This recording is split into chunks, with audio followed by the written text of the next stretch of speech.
Good evening, everyone. Send If your we can screenshot stand that for the I've pledge. received.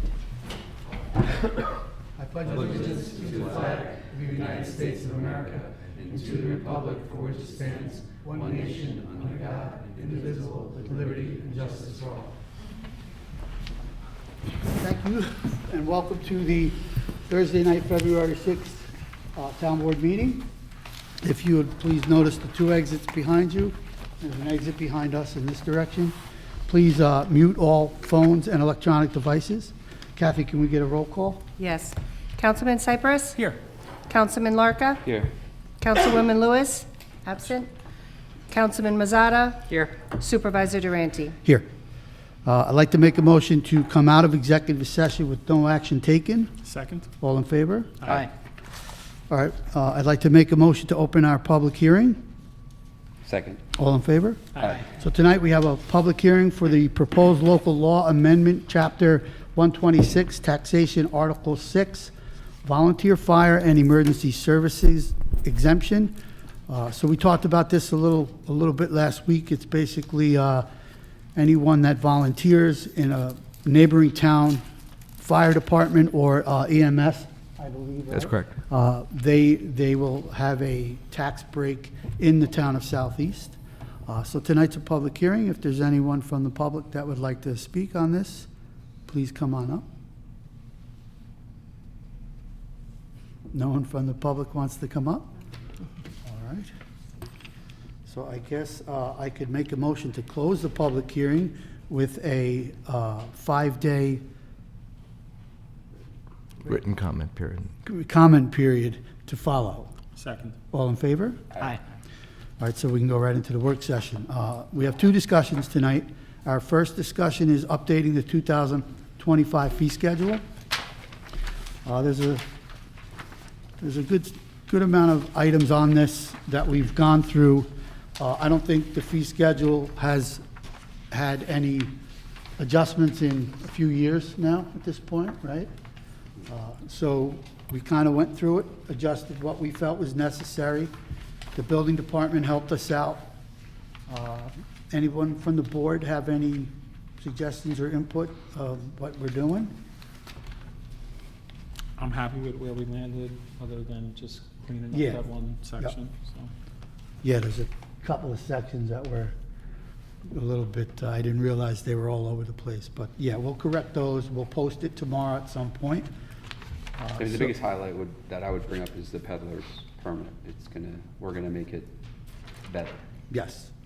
Right, Kathy, we also talked about, when you do an intake with these people, that they're gonna warn us. We're gonna try to get them to warn us where they're going. Yeah, Yeah. That I would like to have, yeah. Would that be changed to the? That would be a change to the application, wouldn't it? If we're asking for that? But that's something that can be done administratively. It can, Yeah. Oh, yeah. okay, okay. Because last week, we had, a couple of weeks ago, we had someone peddling, and people are calling us, so we want the peddlers to be able to tell us where they're heading, so that if someone does call, we have an answer for them before we have to really investigate. So, yeah, go ahead. So, Will, if we put it that you have to call us before you go into an area, would we have to put that into the law? Into the code? You could, it would give it more strength, but if you have it in the application Okay. instructions, it would probably be sufficient. Okay. Notice that they should and must do that as part of the licensing procedure. And then if they don't adhere to the terms of the permit, like you have to register the individual. Kathy had found out that they had different people up there. Can we create a penalty that if you abuse the permit, you are no longer eligible for the permit? Well, most likely, I don't know if making you no longer eligible, you could probably have them fined. You could maybe have them so they couldn't have a permit for 6 months or something like that. But a lifetime ban, I think, would be problematic. Okay. If it would ever be challenged in court. who's to say what every child's in court? But I think if you take a strong position, I'm a little bit upset to hear that they're, getting permits and they're sending other people out on those permits. That's actually not what happened. Oh. They had documentation that was expired. Okay. So their permits were no longer valid. They Well, were that's- actual. They should have been issued summonses, and they, Can we actually put that I into did the email the funds? gentleman, told him that they could not, until I had updated paperwork, they could not solicit. What happens when someone has a burn But I don't know permit? how to Yeah. enforce that. When someone has a burn permit and they do the wrong thing, which happened recently, Yes. that permit gets revoked, but they could just reapply for another one? There's a that is- period of time, I that- think. Well, there isn't anything that says they have to, it's the number of times that it happens, like usually they get a warning, Okay. you can't do that type of thing. Okay. Um, Well, maybe we could look, We did have a couple of repeat offenders in the last year that we did I actually. mean, if they were, Yeah, if they well, were they're out not soliciting with expired paperwork, they should have been fined. And there's a fine procedure. There actually is here, there's a peddling and soliciting fine. It's chapter 103, article 28, a $500 fine, it looks like. But there's no definition of what it is, so I guess we could look at the Okay. definition. yeah, can we look at the fine and, So it sounds like we're still good doing the fees Yeah, tonight, yeah. like we Yep, discussed. yep, yep. And then the public hearing will cover the fine portion of Yes. it. fine and eligibility? Okay. Yeah, because that's all rolled into the code, Yeah. right? Yeah, Okay, thanks. excellent. Can I request that they give me a Uh, schedule? And we're good with the three, right? Yeah. We're all on, we're Oh, I'm three. sorry, I jumped the gun, I didn't realize that was next. No, that's okay. You're a little Yeah, impatient. So, Sorry. so we can get right to the next discussion, which is peddler and solicitation. Fees and schedules, obviously, we just talked about it a little bit. We're gonna try to tighten that up so that if somebody does come into town, we wanna know what's going on, we wanna make sure that we know they're here. Because we have some residents that are older and they get scared when somebody's knocking on the door, so. if we can And do that. younger. And younger with kids. Okay, so that's good, right? Yep, All right, so I'll make a motion to open the regular meeting. second. All in favor? Aye. I'd actually make a motion to waive the rules to set a public hearing. Second. All in favor? Aye. I'd like to make a motion to set public hearing for proposed fine charges for the March 6th Town Hall meeting located at 1360 Route 22. Second. All in favor? Aye. All right, so now we have a few resolutions. Our first resolution is Deputy Receiver of Taxes, appointing of Susan Tobacco.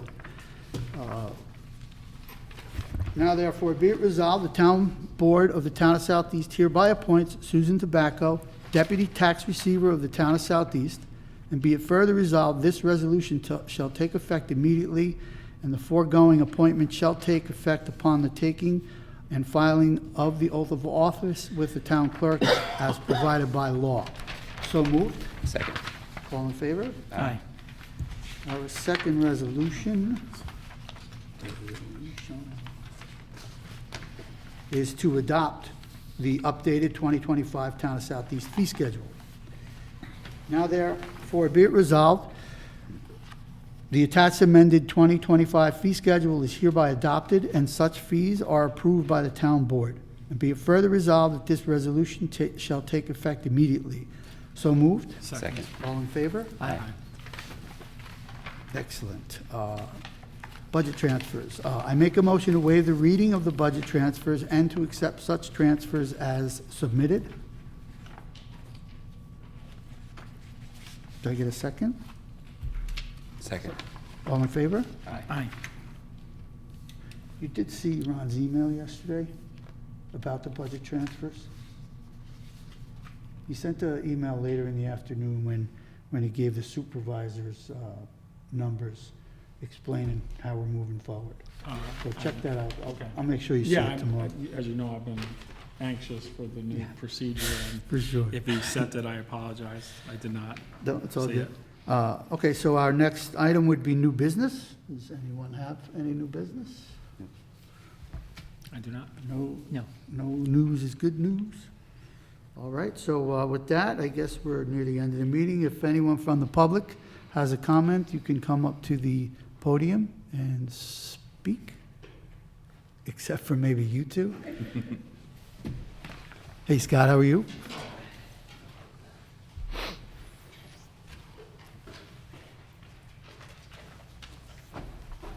Evening all, Scott Seaman, Town of Southeast. Just here from the Brewster Board of Education. Just wanted to give you an update on what's going on. The cold weather is slightly affecting some of the work going on, but they're still proceeding with the security vestibule. Hopefully it's done by April. The bids just came in on the biggest piece of the project, that cafetorium over at Seafy Star, and we'll probably be awarding contracts out at the next meeting. So that is proceeding ahead. So we're just hoping for, good weather. Due to our stature, I guess, as a relatively good school district to work for, we had a large number of bids, so it enabled us to get fair pricing. I'm not gonna say good, but fair. Oh, that's better. Yes. So Do you have a timeline for the cafeteria? the cafetorium, I do, but I don't know it offhand. Okay. That's not gonna break ground till the following year, most Okay. likelihood. Because once the security vestibule is full, then they'll be full on the track and all the drainage. And then that hopefully will be done through the summer. So when we go into the school session next year, the track, everything will be operational. So from sports activity, everything will be on track, short of the sports shed, or however you want to call it, which will be built later on. And that's a short-term project. Okay. So it should be going ahead. If all goes well, through 26, majority of the work should be done. Once again, depending upon weather, and the SED is still stepping on a couple of things, but we can see daylight with them. We're at the end now, so sooner than later. Thank you. And once again, our ROTC program, we always like to highlight. We have our orienteering team going out to nationals, I want to say in Alabama or someplace scary. It is Alabama. And the air rifle competition is also going on in similar states, and these are national championships we've never been to before. So we're very impressed by the work of these young Good luck, students. Sophia. Yeah, and she was highlighted once again. Our PR person got back with NBC and brought her back in for a follow-up, and they did come to the school. They put it on at like 6 o'clock in the morning, so I don't know if many people actually got to see it, but it is being done by the school, and we just want to highlight that program. And Dr. Kozlenko, as you know, awarding the President's Award, only one of 6 in New York State. So we just like to highlight these items. I actually reached out to Yep. Dr. Gosh, so Yeah. I did speak to her on Tuesday, I and I told mentioned her- your interest. I'm a little superstitious in playing in the hockey world all the time, and I said, I won't say anything about Sophia except for good luck. I think Sophia lives in a different world. Yeah. Because she did the rebroadcast and she talked about, I did it again. So I'm like, I don't think these things bother her. Yeah, So, probably not. yeah. But once again, and we'd like to thank the town board for the support of our students, and we look forward to more interaction with you guys. Once again, thank you. Thanks. Thank you. Thanks for the update. Anyone else from the public? Okay, so it comes to us. Anyone from the town board have any comments? No comments. All right, I actually have a little bit of a comment. I'm going to read a little something I put together to honor an old Southeast resident. I'd like to take a moment to acknowledge the passing of a longtime Southeast resident and former zoning board member, Mike Shields, who recently passed away. Mike was a Marine. I didn't know that until a couple of weeks ago. He's a retired New York City policeman, and he played a key role in getting the Putnam County 9/11 Memorial Monument off the ground when he was the vice president of the local FOP Lodge 704, Fraternal Order of Police. I was lucky enough to know Mr. Shields personally, and his wife, Vicki, who had passed away many years ago also. She also worked for the town some time ago. Kevin, what am I saying? Oh, I did say Mike, I'm sorry, Jesus. His name is Kevin. I was talking to his son, Mike, when I was writing this. I apologize, guys. As a kid and a friend to their kids, we had the opportunity to grow up knowing them. They were good people who cared about all of us and the town of Southeast, as they showed with their service for the town of Southeast. Our prayers and thoughts go out to the family and them. Thank you. So other than that, I think we're kind of all set. I make a motion to close the meeting. Second. All in favor? Aye. Thank you, everyone, for coming.